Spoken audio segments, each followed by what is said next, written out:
Day in the life of Matt and Mark doing real estate in Hoboken and downtown Jersey City. We are coming to you live right inside our office, our think tank where we make everything happen. We are trying something different today. We are giving you a glimpse into what we got going on all day. So we're running around. We're gonna go check out some developments. We're in between calls, but we'll give you a peek into the inside of an everyday here at Nessie. How are you, Alex? Let's go. Let's do these fucking deals. So, are you good to meet at 1000 Garden Street tomorrow? Tomorrow at 10, Yeah, tomorrow 10 o'clock. Right. All right, and then we're keeping in mind on that. Maybe we could even do a JV deal on that. And then, do you want to see the lots over at Union City afterwards? What are the lots? The lot is not approved yet, but it was 22 units, almost 2,000 square feet a unit, 2 parking spots, all crazy New York City views. Like, I feel like that one has your name all over it.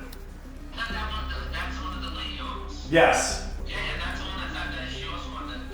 Yeah, we made JV that one too. I called her, she didn't answer, but it was something that I was going to bring up to her as well. I just figured we'll check out 1000 Garden and then cruise up there. All right, sounds good. All right, amazing. All right, I'll see you tomorrow morning at 10. All right, bye. Ask people questions and listen more. You know, it's not always about telling people what to do to move them in the direction where you feel like it should go. It's about asking questions and getting the information and finding out what's important to them. I find myself, gotta push it this way, it's in their best interest, but the reality is the more questions you ask, the more you find out what's important to them, and it builds for a better relationship. Jen, call and see if she will do that JV deal with Alex as opposed to just selling it outright. Yeah, I think she will because she wants to hold on to the other property. She just needs a little bit of Right. up front. Just a little juice up front, and then she can stay in on the property and have involvement. Yeah, I think Alex will like it. Yeah. So what I was gonna say is, we went there yesterday. He really liked the place. He was wondering because you guys don't have available Unit 2, right? Unit 2 is available. Oh, Did, Unit 2 is did, did he like Unit 3? He liked Unit 3. The thing is that it's a walk-up, so he Sure. liked Unit 2 better than that. And he doesn't love Unit 1 because he doesn't like to be in the ground floor, you know? Yep, understood. Yes, we could definitely do Unit 2. Same exact unit as Unit 3, just not staged. Yep, but no, we saw that it was like that it was empty. We didn't know if you had it available or not because when I searched for it on the MLS, I only see 1 and 3. Yeah, originally Unit 2 we had under contract, but the buyer had a sale contingency and they ended up not being able to sell. So we just don't have it active, but we can absolutely do a deal on that unit. Got it. What I was gonna say, do you have like an idea of how much you guys are asking for Unit 2 then? Or how much you were asking for Unit 2? Yeah, you could just have the same asking price as Unit 3. Same asking price as Unit 3. Yep. Okay. So I think that your client will even get a better deal because it's only one staircase up. No, I know, it's bad. Hey, if that's the case, I think that we can really make a deal here. I just want to know one more thing because I saw they saying that the parking is an extra fee. Yes. How's the parking situation right there? So in the back, you saw the pavers behind the building. That's not for Unit 1. There will be a separation between Unit 1 staircase and those pavers. Those pavers, there's... That's what we didn't know. Yep. If that was the case or not. Yeah. So that's gonna be the parking spot for the building, right? Yeah, we have, 2 cars can park side by side. We can sell 2 spots. Awesome. And do you know how much are you guys selling those spots? They were saying 30,000, but I think at this point, let's just get an offer in and then we can determine if that total price makes sense. Okay, sounds like a plan. Thanks so much, Matt. You can save my number. Let me call my guy because, as I said, he was pretty serious. I just have to tie the knots a little bit, and I'll have like a snap to you and everything. Okay, great. What I'll do is I'll text you my email. Even if you were thinking about submitting an offer, you could just get me over an offer verbally with terms, and that way we can try to make a deal before we go through with the paperwork and everything. Sounds great. Okay? You got it, man. All right, Thanks great. so much. You got it. Talk soon. Bye-bye. That would be a big one. Amazing. That would be a big That one. would be huge.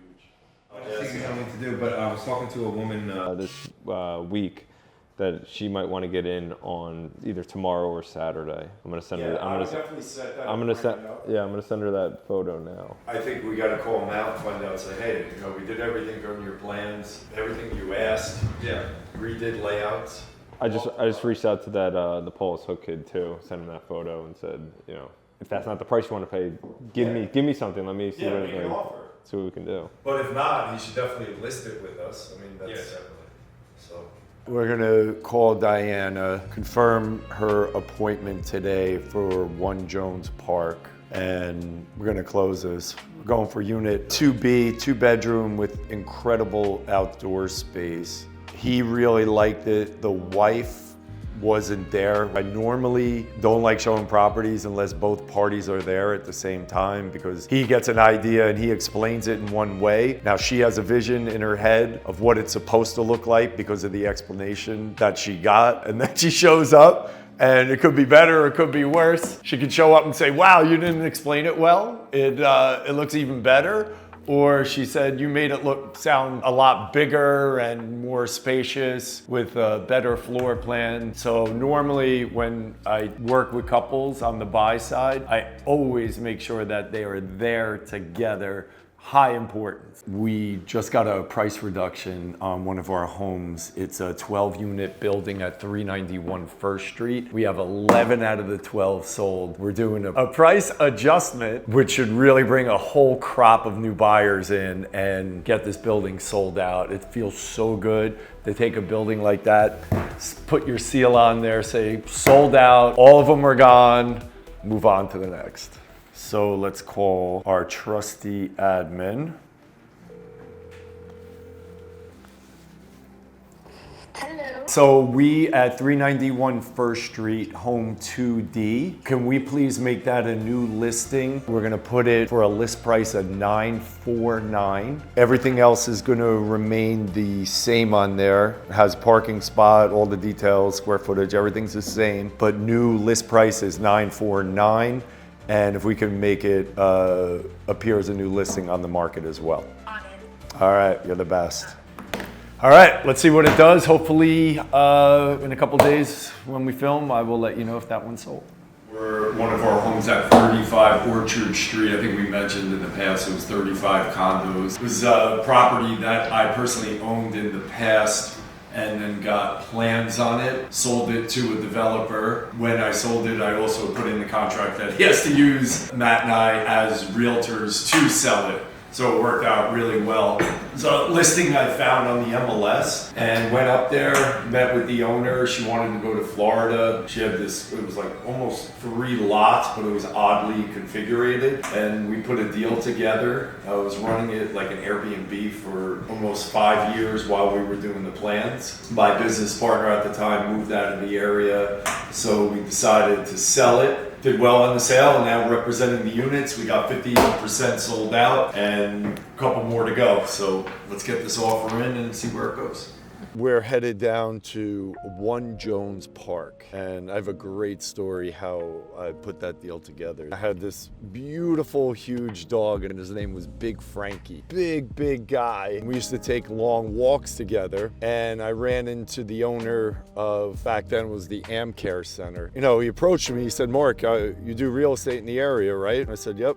Been doing it for a while now. I have a lot of clients that if you ever thought about selling, they'd be interested in purchasing this lot. Great lot, downtown Jersey City, Hamilton Park, really sought after. He goes, it's funny you said that. I'm interested in selling, but I want to do a deal offline. So Big Frankie's best friend lived a couple blocks away, and the owner of that dog was a developer. So I drove over there and I said, I have a property offline that I think you're gonna be very interested in. We should go check it out. And I brought him over there, and the second I showed it to him, he goes, I'll take it. And did the deal. It became a 74 condo unit building that we are crushing it on. The homes are absolutely stunning. So we are currently headed up to 35 Orchard. That's our 35 unit condo building. I'm gonna meet Mark up there. I think it's important that you get to the buildings you're selling, to the inventory you're selling, checking on it. We got some big open houses there this weekend. We want to make sure everything's in order. We're giving a final push, hopefully get to that full sellout. We're headed up there now. Being out around the inventory is important too. We're always seeing different buildings coming up, what's under construction, helps you kind of understand inventory in the area. And it's important not to hide behind a computer screen, but actually get out, be around the inventory that you're selling. Make sure you know what's going on so you can be the best insight into what's going on in the market. 10 South Street, beautiful building, just went up in the heights. I hope they have tremendous success. That's one of the best parts about new development is you see all these new buildings coming up. They do well price point wise, they bring new energy to the area. Beautiful building, I'm sure that they're gonna do a great job. All right, so we're here, we're at 35 Orchard Street. We're checking in on our new development. We are over 50% sold. The reason we're here is we like to walk our inventory every week. We're always in the homes and the buildings that we're selling. Open houses this weekend, we go through, we make sure everything is right so that the buyer has the best experience every time that they're in our buildings. And what we're also doing here is we want to be the right-hand man for our developer, right? So we're inspecting homes, we're making sure that walls are painted, cracks are sealed, things happen in new construction. And if you're not boots on the ground for your developer, you're actually doing a disservice. You're not really keeping them in tune what's happening. Then if a home doesn't sell and then they walk it, they say, hey, why didn't you keep me aloof of this crack in the wall? So Matt and I are continuously walking new construction, being the right-hand man for our developer, and that's how our career started in new development as well, is because we're so hands-on and we do everything that it takes to get the developer's home sold and then move on to the next project. Yeah, so 601, let's go, because that clears. 501 still is like on the building point. So let's go to 501. We're gonna take you to 501, 3-bed, 2-bath. You have to understand how crazy it is to see this come to life. Remember, I was telling you in the office, bought this property as a 2-family and it was half a parking lot and got the entire community to help me get a 35-unit building approved. And now I'm walking in this structure and we have half the building sold out and it's just really surreal to buy it off the MLS and now see this 9-story building here and deals taking place and families moving in. It's just absolutely incredible.